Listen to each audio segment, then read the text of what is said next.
You ever read the Apostle Paul and really think to yourself, Paul, why didn't you just stay home? Because every time you walk out the door, bad stuff happens. Paul, you write about you've been shipwrecked. You spent nights in the deep.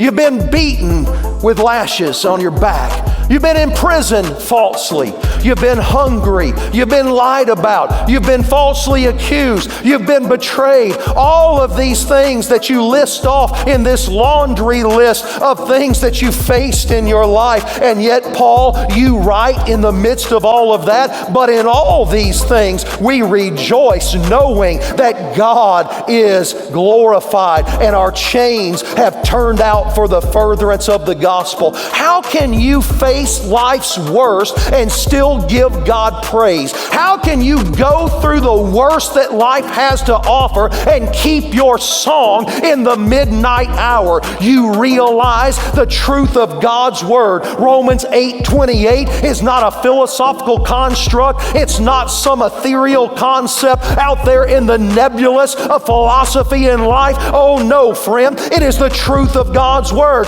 We understand that God is so great. God is so sovereign. God is so mighty. He can take every situation in your life and work it together for your good and His glory. That's why you ought to give Him a shout of praise. That's why you can say, none of these things move me. God is with you today.